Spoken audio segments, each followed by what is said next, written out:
어제 오늘 모든 언론에서 윤석열 대통령이 출당해야 된다는 뉴스가 굉장히 많이 쏟아지고 있죠.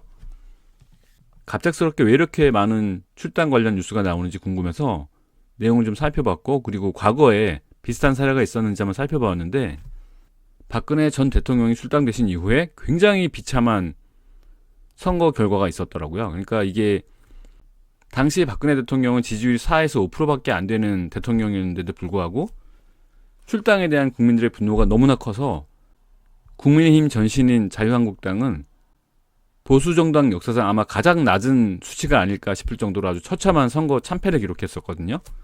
그런데 이렇게 안 좋은 선례가 있는데도 불구하고 윤석열 대통령을 출당하려고 하는 이유가 뭔지 궁금해서 지금 진행되는 경과를 꼼꼼하게 한번 살펴보았습니다. 윤석열 대통령께서 출당하셔야 된다는 얘기는 좌파 언론은 말할 것도 없고 조중동 같은 우파 언론에서도 굉장히 강하게 요구하고 있습니다. 예를 들어서 중앙일보의 경우에는 지금 탈당해도 이미 한참 늦은 것이다. 보수 혁신의 진정성을 보이려면 당장 결별해야 된다. 이렇게 아주 강하게 어필을 하고 있죠. 매체들의 보도 행태를 보면 마치 윤석열 대통령께서 탈당하시기만 하면 국민의힘이 그동안 안고 있던 무거운 짐을 다 덜어버리고 승천이라도 할 것 같은 그런 모양새인데요. 어디 실제로 그랬는지 한번 과거 비슷한 케이스를 찾아볼까요? 박근혜 전 대통령의 경우에 2017년 3월에 파면 결정이 난 이후에 2017년 10월 20일에 탈당 권유 징계를 받으셨고요. 홍준표 당시 대표가 11월 2일에 본인의 직권으로 박근혜 전 대통령을 제명하기에 이르렀었죠. 박근혜 전 대통령께서 출당하시기 전과 후의 선거 결과를 비교해보면 탄핵당하신 대통령의 출당이 선거에 어떠한 영향을 미치는지 직관적으로 알 수 있을 것으로 생각됩니다. 먼저 박근혜 대통령께서 17년 3월에 탄핵당하신 이후에 치러진 5월 대선에서는 비교적 보수 우파가 선방을 했었죠. 일단 홍준표 후보가 24%의 득표율을 기록했고요. 유승민 후보가 6.8%, 이 두 분만 합쳐도 30.8%죠. 그리고 안철수 후보가 21.4%이기 때문에 이 세 분을 다 합치면 52.2%의 득표율을 기록했습니다. 물론 안철수 후보 같은 경우에는 전라도 쪽에서도 지지율이 꽤 있었기 때문에 반 정도만 쳐준다고 해도 그래도 1, 2% 정도는 충분히 나오잖아요. 박근혜 전 대통령께서 탄핵 직전에 지지율이 4%에서 5%까지 떨어졌었기 때문에 그 부분을 감안하면 이 대선 결과는 상당히 선방한 결과라고 할 수 있겠습니다. 사실 당시에는 이 정도 수치가 나올 거라고 생각한 사람이 거의 없었거든요. 아무도 없었다고 봐도 과언이 아니죠. 이 수치가 나온 거 보면은 그때 좌절하지 않고 끝까지 열심히 아마 싸웠다면, 힘을 합쳐서 열심히 싸웠다면 혹시 몰랐다라는 생각이 들 정도로 굉장히 인상적인 수치를 기록했었고요. 당시와 달리 현재 윤석열 대통령께서는 50%를 훌쩍 넘는 지지율을 기록하신 적이 있기 때문에 만약 그때처럼 대통령을 출당시키지 않고 지키려 하는 의지를 가지고 보수 우파들이 힘을 모아서 열심히 싸운다면 충분히 승산이 있는 상황이라고 생각이 됩니다. 그런데 안타깝게도 현실은 그렇지 않은 상황이죠. 어떻게 해서든지 간에 윤석열 대통령을 출당시키려고 하는 의지가 굉장히 강해 보이고요. 모든 언론사들이, 심지어 국민의힘 안에서도 그런 움직임이 굉장히 강하게 나타나고 있는 상황이죠. 17년 5월 대선은 출당 전에 있었던 선거이기 때문에 출당이 선거에 미치는 영향을 정확하게 알려면 출당 이후의 선거 결과를 봐야 되겠죠. 아까 2017년 11월에 박근혜 전 대통령께서 출당 당하셨다고 했는데 2018년에 치러진 지방선거 결과를 보면 출당의 결과를 상당히 정확하게 알 수 있을 것입니다. 먼저 광역자치단체장 선거 결과를 보면 자유한국당의 당선 인수 비율이 불과 11.76%에 불과하죠. 기초자치단체장의 경우에도 23.45%에 불과하고요. 광역의회 의원 선거 결과는 16.53%. 그나마 자유한국당은 24% 대선 득표율에 비해서 반 이상은 나왔다고 대충 볼 수가 있잖아요. 근데 바른미래당은 아예 1%도 안 되는 걸 보이죠. 광역의회 의원 선거 결과 0.6%, 광역자치단체장과 기초자치단체장 선거 결과에는 무소속보다도 못한 결과를 가져왔을 정도로 완전히 참패를 했습니다. 여기서 우리가 알 수 있는 사실은 대통령을 출당한 것에 대한 국민들의 분노가 너무나 컸기 때문에 비록 그분이 지지율이 4%에서 5%까지 떨어지기도 했었지만 그럼에도 불구하고 자당의 대통령을 출당시킨 것에 대한 여론이 너무나 안 좋았기 때문에 대선에 비해서 지방선거는 아주 참패를 했던 것이죠. 당시 우파 시민들의 분노가 얼마나 컸는지 이 표를 보면 아주 명확하게 알 수가 있습니다. 2018년에 지방선거 결과가 굉장히 안 좋았는데 뭐 대선이나 총선과 달리 혹시 지방선거는 국민의힘이 좀 약한 게 일반적인 거 아니냐라고 우기는 분들이 있을 수도 있을 것 같아서 2020년 윤석열 대통령 집권 시기에 지방선거 결과도 한번 비교를 해봤습니다.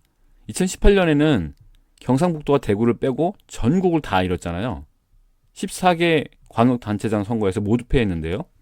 반면에 2022년에는 전라남북도, 광주, 제주, 경기를 제외한 모든 지역에서 국민의힘이 승리를 거두었습니다.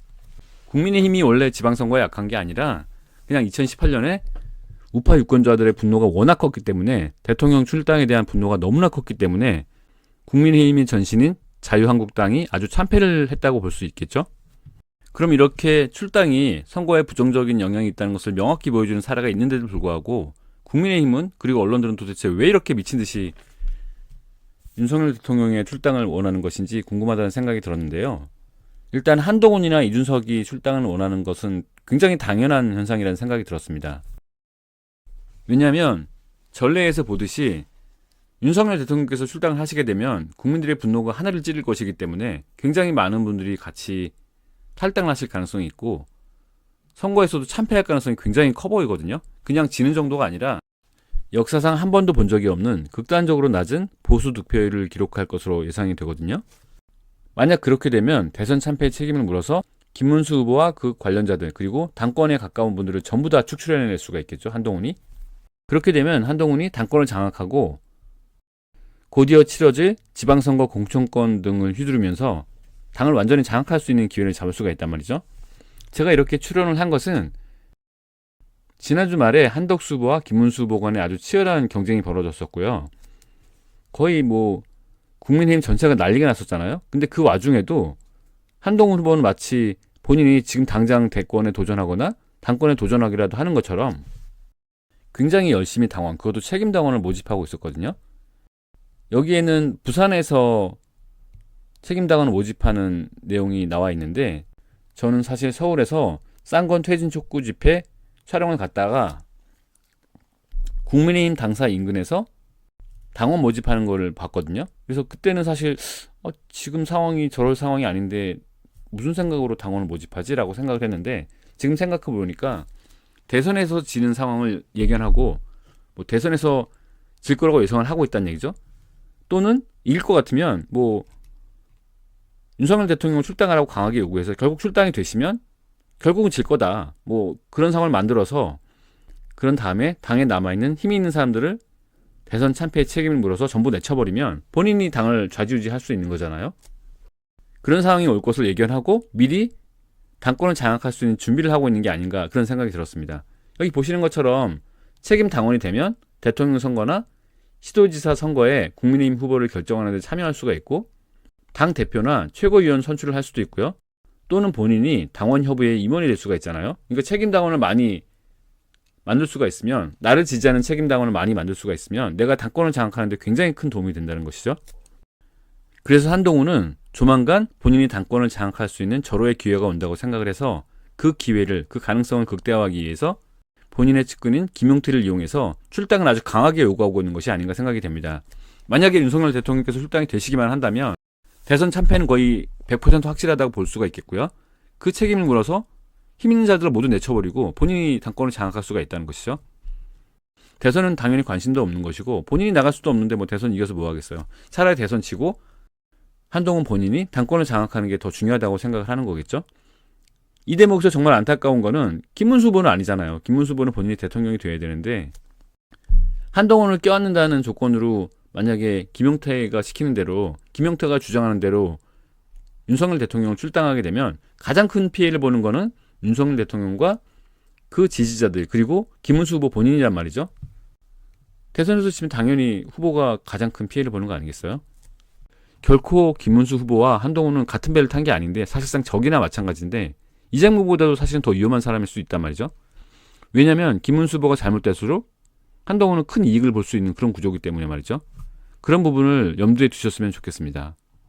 저는 사실 한동훈보다도 더 황당한 것은 이준석인데요. 뭐 오늘 이런 황당한 말을 했죠.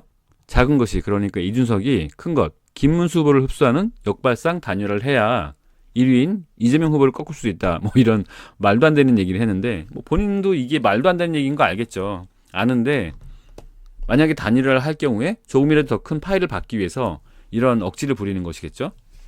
그런데 뭐 정치 경력이 많으시니까 김문수 후보께서 잘 아시겠지만 이준석 후보를 지지하는 뭐 지지자들이 좀 있다 하더라도 어차피 단일화를 안 하면 좌파 성향인 사람은 이재명을 찍고 우파 성향인 사람은 김문수 후보를 찍는단 말이죠. 그래서 굳이 급하게 단일화를 해야 되는가라는 생각이 들고 무엇보다도 15% 이상 득표를 못하면 대선 비용을 전부 커버 받을 수가 없는데 뭐 그 정도 예산이 있지도 않고 그래서 완주를 할 수가 없는 상황이란 말이죠. 그렇다고 뭐 이재명한테 가겠어요? 받아주긴 할지도 모르겠고 지금같이 좌우가 아주 극명하게 대립하는 상황에서는 좌 아니면 우지 중도는 사실상 없단 말이죠. 대선에 실제 들어가면 이준석을 찍던 사람들도 자신의 성향을 따라서 좌파나 우파로 가기 때문에 이준석을 데려오기 위해서 굉장히 큰 희생을 하고 양보를 하는 것은 의미가 없다고 저는 생각을 합니다. 이준석을 싫어하는 우파 지지자들도 굉장히 많기 때문에 이준석을 억지로 데려오기 위해서 큰 것을 양보하게 되면은 우파 지지자들이 이준석이 데려오는 지지자들보다 훨씬 많을 가능성이 있단 말이죠. 그래서 득실을 아주 면밀하게 잘 따져봐야 하지 않겠나 싶습니다. 최근에 김문수 후보님께서 사과를 좀 너무 쉽게 하시는 게 아닌가 우려가 되는데요. 전쟁 중에 적의 장수에게 머리를 굽히고 사과하는 장수에게 국민들이 신뢰를 보낼 수가 있고 함께 목숨 걸고 싸울 수가 있을까요? 우리 국민들이 헌재 앞에서 그리고 관저에서 한겨울에 추운데도 불구하고 영하의 날씨에 몇 달 동안 그렇게 출퇴근하면서 목숨 걸고 싸웠던 것은 윤석열 대통령께서 본인이 가지고 있는 모든 것을 포기하고 본인의 목숨까지 걸고 국민들을 위해서 싸워주셨기 때문이거든요. 쉽게 고개 숙이고 머리를 굽혔으면 국민들도 그렇게 열심히 안 싸웠을 거예요.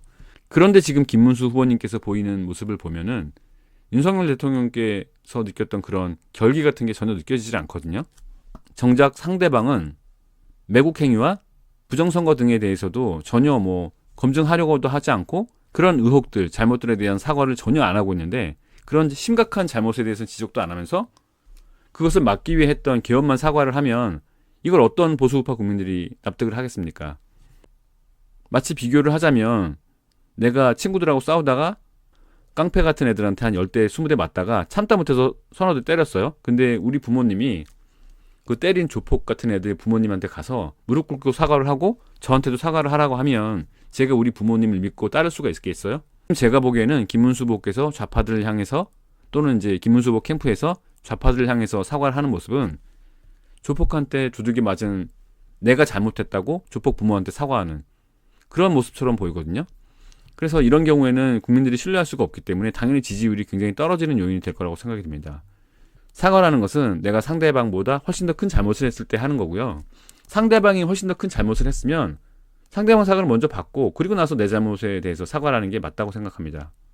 무엇보다 한동훈 지지율이 뭐 얼마라고 생각하시는지는 모르겠는데 한동훈은 자유우파 유권자들은 거의 전부 다 싫어할 수밖에 없어요. 이 사진 한번 보세요. 이 사진은 지금 탄핵 정국에서 찍은 사진인데 이게 어디로 봐서 적의 장수를 맞이하고 있는 우리 편 장수예요? 이거는 그냥 마치 연예인을 바라보는 팬을 보는 것 같잖아요.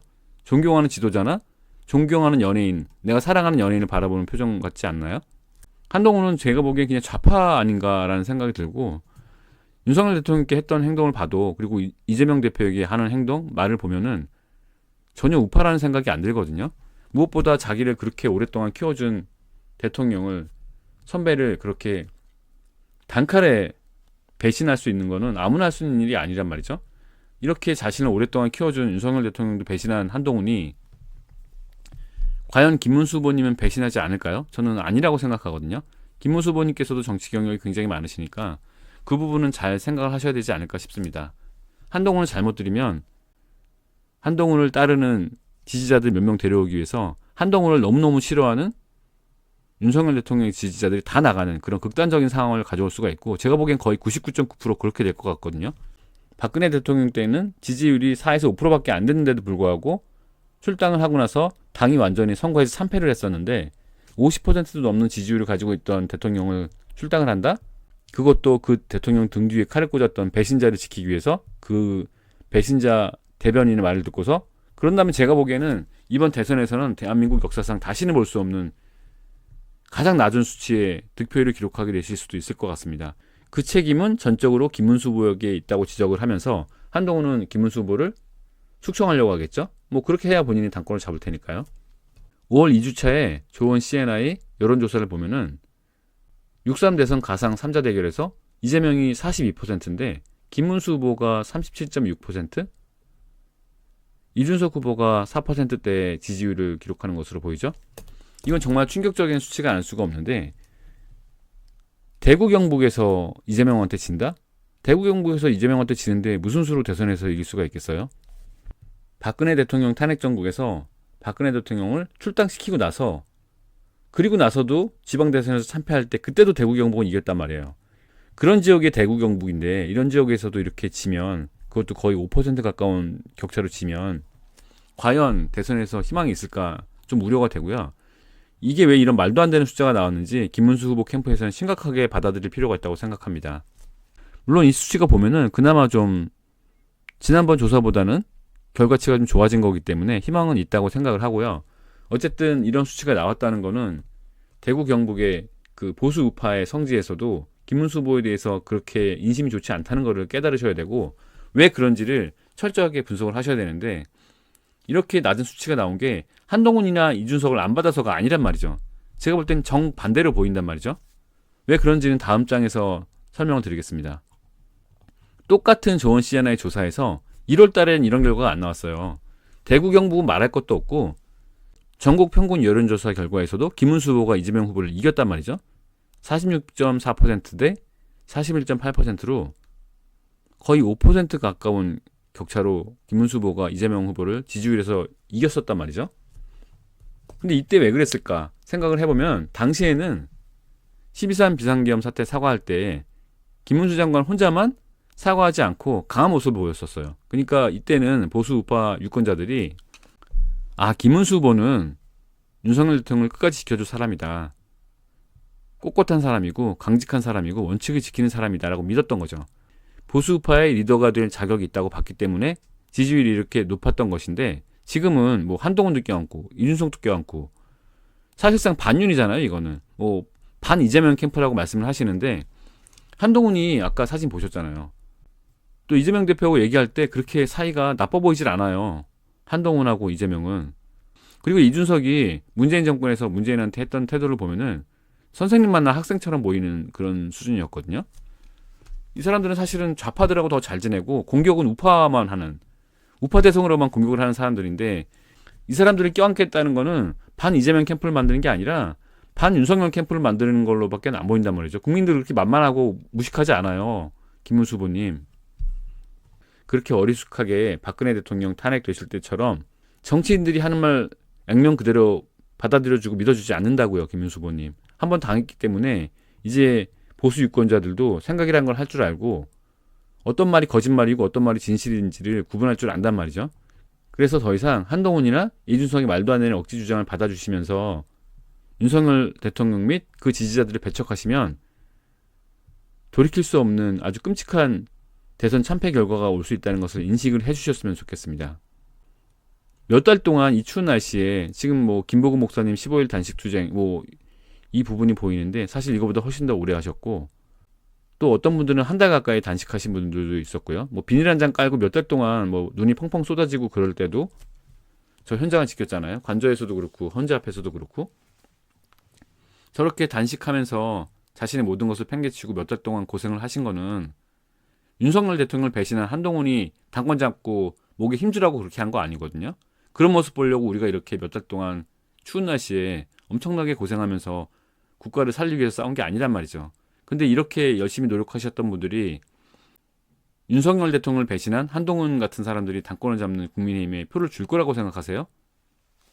지지율 4%, 5%밖에 안 되는 박근혜 대통령 출당시켰던 국민의힘 전신인 자유한국당도 선거에서 참패했는데, 이렇게 하시고도 국민의힘이 대선에서 지지율 20% 이상 올릴 거라고 생각하시나요? 저는 20%도 넘기 쉽지 않을 거라고 생각합니다. 만약에 윤석열 대통령이 출당하시면. 강제 출당이 되건 아니면은 여론에 밀려서 어쩔 수 없이 나가야 되는 상황이 되시건, 출당이 되시면은 국민의힘은 대선 그날부로 포기해야 된다고 생각을 합니다. 포기 정도가 아니라 이재명 지지율이 반도 안 나올 거예요. 부정선거 같은 거 필요도 없을 것 같습니다. 제가 보기에는. 그런 상황이 되면. 어차피 저는 황교안 후보를 사전선거 전까지는 지지를 해야 된다고 생각을 했거든요. 왜냐하면 황교안 후보는 대선 공약 1번이 부정선거 척결, 2번이 반국가 세력 척결이에요. 황교안 후보가 지지율을 5% 올려서 5% 이상 올려서 TV 토론에 나와야 부정선거와 반국가 세력 척결을 이슈화할 수가 있거든요. 그래야 선거에서 공명성을 확보하기가 더 좋아지고요. 그렇게 해야 뭐 누가 됐든 우파에서 대통령이 나올 가능성이 훨씬 더 올라가는 거란 말이죠. 그래서 일단은 사전선거 전까지는 황교안 후보를 지지해서 지지율이 여론조사에서 5% 이상 나오게 만든 다음에 이분이 이제 TV 토론쇼에 나오셔가지고 뭐 이런 것들을, 이런 핵심적인 어젠더를 이슈화 시키면은 그게 우파 전체적으로 이익이 되기 때문에 당장은 이제 황교안 후보를 지지를 해야 되는데,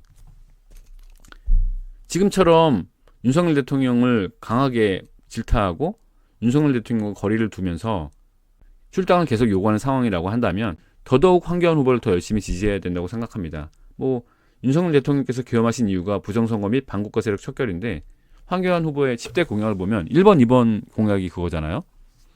싱크로율이 윤호계인 거 굉장히 높기 때문에 아마 자유대학을 포함해서 굉장히 많은 청년들이 황교안 후보를 지지하게 된 걸로 알고 있는데요.